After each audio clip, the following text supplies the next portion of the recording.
इस लेक्चर में हम समझेंगे इलेक्ट्रिक पोटेंशियल या पोटेंशियल डिफरेंस के बारे में कि इलेक्ट्रिक पोटेंशियल या पोटेंशियल डिफरेंस क्या है। बस आपको ये मालूम होना चाहिए कि एक कंडक्टर बहुत सारी फ्री चार्जेस पर मुश्तमिल होता है और वो फ्री चार्जेस बगैर किसी एक्सटर्नल फोर्स के इलेक्ट्रिक करंट पैदा नहीं कर सकता।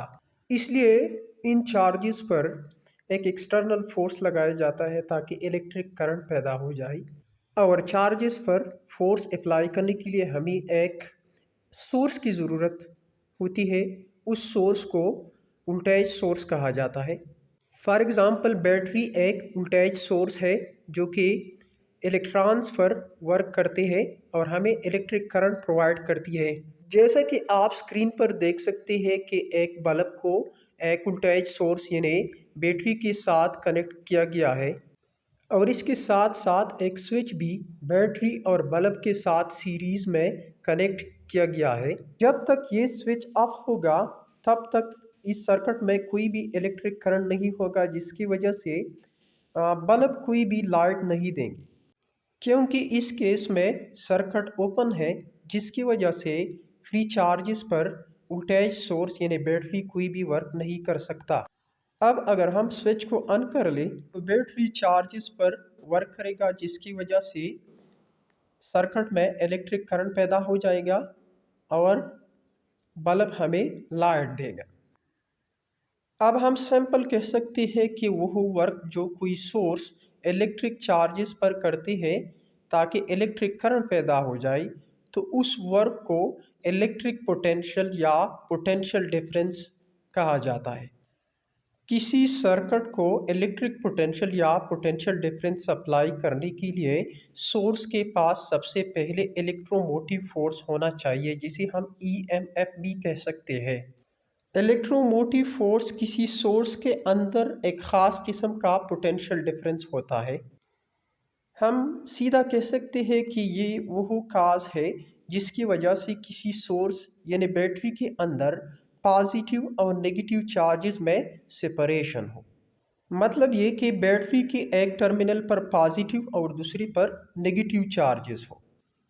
आप स्क्रीन पर देख सकते हैं कि बैटरी का पॉजिटिव टर्मिनल कंडक्टर के इलेक्ट्रॉन को अट्रैक्ट करके उसे ईएमएफ के ज़रिए नेगेटिव टर्मिनल पर भेजा जाता है और उसे वापस कंडक्टर के अंदर भेजकर इलेक्ट्रिक करंट पैदा हो जाता है और फिर वो इलेक्ट्रिक करंट हम मुख्तलिफ मकासद के लिए इस्तेमाल कर सकते हैं, लाइटनिंग के लिए या दूसरे मकासद के लिए। चलो अब हम पढ़ते हैं electric potential for single charge, यानी एक सिंगल चार्ज की वजह से इलेक्ट्रिक पोटेंशियल कैसा होता है।